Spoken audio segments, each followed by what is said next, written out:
Morning to my colleagues. Good morning to the people of the territory. Good morning to the testifiers and the staff. First, I would like to thank the testifiers for being here so we could get answers to some very pertinent questions. My first thing I want to touch on is the parking lot.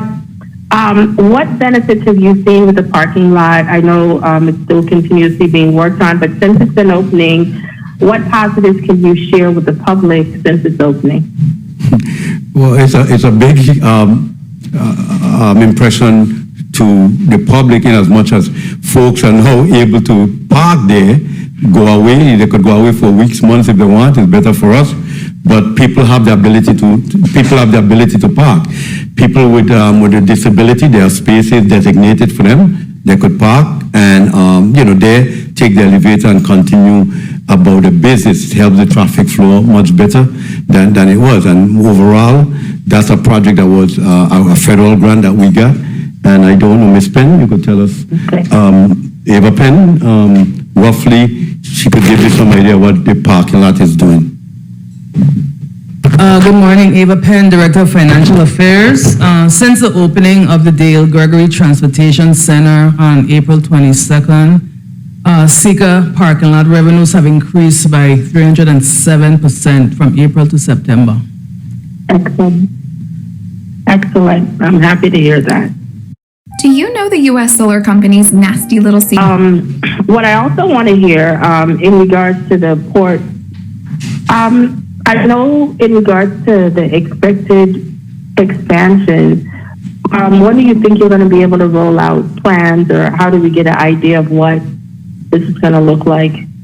And do you have a potential expectation of an end date for the project?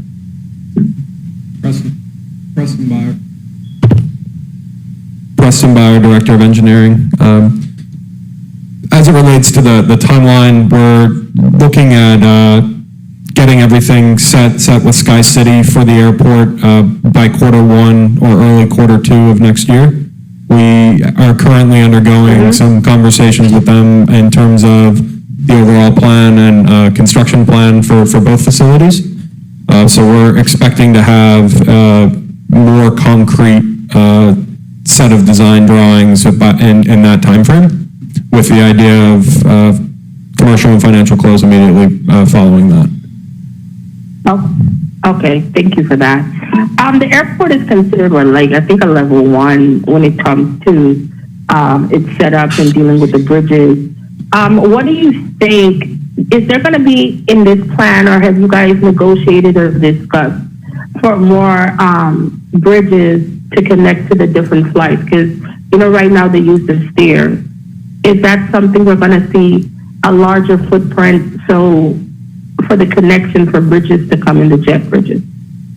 Yes, passenger boarding bridges are a requirement of both developments.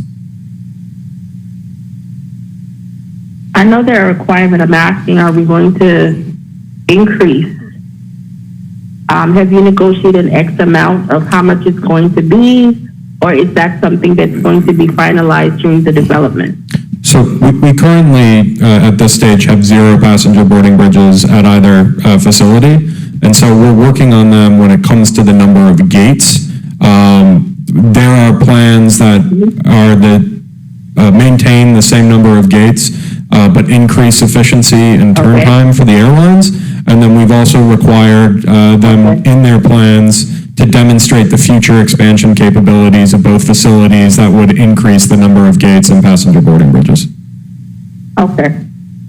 So it's still in development stage. Okay, thank you for that. 1 minute. I want to touch a little bit on the employees because, You have 1 minute. I want to touch, 1 minute, thank you. I want to touch a little bit on the employees because as a representative, I did get quite a bit of phone calls. And as one of the senators that attended the initial meeting in St. Croix, I remember directly what was said to me. And from what I heard the director say today, as well as what I've heard from some of the employees, I don't really see too much conflict because it was similar in context. But what I picked up is some people were more concerned about potentially moving and possibly losing out on their retirement. And some were discussing why can't they stay. And what I was trying to explain to them, a lot of this, like Time. what was shared to us as a public. Mr. Chair, may I wrap up? That will be lenient today. Proceed. Right, thank you kindly. What was shared with me specifically had to do with focusing on your personal choices, because from what was explained to me, an individual can specifically be part of Port Authority, but still elect to go and work for the company. And depending on how long they're vested, they could choose to have their money taken out. They could choose to retire if they've been in there long enough, but they're not going to lose their retirement investment. But if they have to go to the private sector, more than likely they could also enroll in their retirement as well. But ultimately, from what I understood, no one will be put in a position to lose their job. It will be ultimately up to them. And I want to make sure from what I just stated, was that something accurate from the discussion I had, because I asked that question when I was in St. Croix, and that was what was relayed to me. I want to verify nobody is losing jobs, but they have to make the decision, especially if something is offered to them, if they choose to move or not. Mr. Dow. Yeah, it was a lot. But anyhow, Sky City will make an offer to all employees. They will make their own decision, and these things come down to like personal choices. Somebody vested versus someone that's not vested. And the only thing I want to be clear about, I think you stated, an employee will not be able to work for both. In other words, an employee is going to elect to go to Sky City or elect to stay with the port. They wouldn't be able to do both. But what an employee can do, those that are vested could say, you know what, or any employee, they could say, you know what, well, I'm vested, my money will remain there until I'm eligible to retire from the GRS system, in which I'll get some pension, but at the same time, I can go over full-time with Sky City. Or someone could say that I'm not vested, so let me take my the dollars that I have in GRS, let me take that out, and I know I have a retirement program with Sky City. So that boils down to choices that individuals will have. Okay, and that is what I fully understood, but I just wanted to make sure, again, it's placed on the record. It is their choice to either stay with the government, or if Sky City offers them, like you said, everybody will get an offer. It is their choice to decide between the two. Thank you, Mr. Chair, for your additional time. Thank you. Colleagues, to the people of the territory, to the testifiers and staff alike. My line of questioning goes back because I just like to make sure, based on what was initially said to me, if things still stand or things have changed.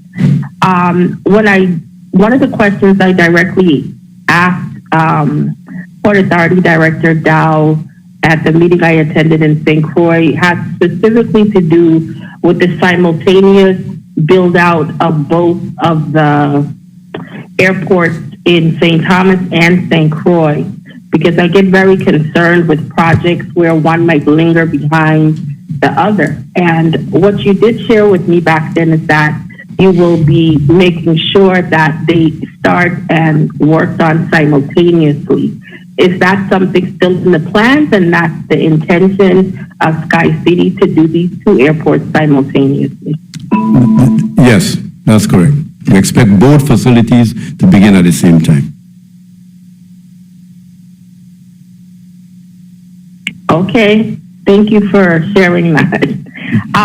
Another question we had touched on, we had talked about some property across the street from where the current airport is at, and the potential development of that, because I think it also belongs to the airport, if I recall correctly. 1 minute. Is Is that something that is going to be part of the project or not? Preston Bauer, Director of Engineering, Senator Heiliger, that is not currently a part of the P3 project. VIPA is undertaking the master planning process for St. Croix that includes those 400 acres. We will be coordinating with Sky City as well as other relevant and potential interested parties through the government of the Virgin Islands about the future plans for that property. Of course, that there is the opportunity that if Sky City is interested in that, that's something that we can work with them, but it is not currently envisioned as part of the deal as it stands today. As of right now. Okay, well, that's what I wanted to get a little bit more information on, because I knew it was a potential option as the property is literally adjacent from the airport. Thank you for the additional time, Mr. Chair, and thank you for your responses. Thank you, Senator. Thank you so much. Good afternoon to my colleagues, to the people of the territory. Good afternoon to the testifiers. First and foremost, I am in personal belief that Harbor Nights, even if it gets changed to Port Night, should be coming back to the Frederick State St. Croix area. I have attended it over the years when I was in St. Croix, and I loved it. But what I will say is that I think once again, as a Senate body, we are attempting to take away the authority from the Festival Division and the Tourism Office from doing their job.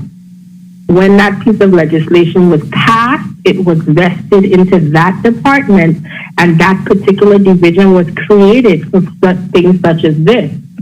I think a lot of these things could be had with conversations and encouragement and reaching out to the tourism department, and even making sure that public-private partnerships can be done. As the testifier shared before, this could actually be done by them reaching out. I don't know why they had not made any type of attempt previously outside of this discussion to potentially reach out to private partners in order to potentially bring back Harbor Nights, but if it's something they could look into. But for me to sit here and say that we need to create another law to tell them to do their job, I don't think is necessary. We've attempted to go down this road twice in the 35th legislature. For me, no offense, but if you're two is a lot. So I don't think we need to keep creating laws to force an institution to do a job that they're already legally vested to do. I do look forward, if they're going to seriously want to bring back Harbor Nights, that they do make the attempt to reach out to the private sector to get this done. And some of my major concerns after reading this piece of legislation had to do with the casino aspect of it. As you know, during a previous session, we had some discussions about the ports and the cruise ships coming in and opening casinos. How would this aspect look? I would have liked the Casino Control Commission to be here, because we'd have gotten some kind of feedback as to how this could have been incorporated, or if it can or cannot be done, as well as other series of things when it comes to financial aspect. As you know, we were very cash-strapped this year when we were going through the budget cycle, as well as the things we have to do coming up with creative ways to fill this budget shortfall. So when I am thinking a festival, and then I'm hearing millions, 5, 6 million, I get very cautious, because I'm one of the more conservative ones when it comes to how we spend government funds. So, Mr. Chair, could I just wrap up my final part of my statement? Sure. Thank you. I'm a little bit more conservative how we spend government funds. And it is my opinion that we could have dug in a little bit deeper to see how we could have focused more on the government partnering outside versus us potentially taking on so much of this financial responsibility. So I hope that that is something you guys would do outside of legislation. And unfortunately, how this bill is drafted right now, even with where I hear some of the amendments, I cannot support it at this time, because I don't think we consistently need to be over legislating. Thank you very much, Mr. Chair, for the time. Thank you, Senator. Afternoon once again to my colleagues, to the people of the territory. My first line, well, I'm just, since I have 2 minutes, I just want to focus on one thing. I was here listening to the testimony, and I too, like my colleague who spoke before me, I think this is an excellent project. I think it would bring a lot to the island of St. John. I know there were several lawsuits in regards to the environment, conservatorship. I know there were lawsuits in regards to the families, but I, as a senator, have been receiving letters over the years from different family members, I think 2 sets, and to hear you say today that some of them were already resolved.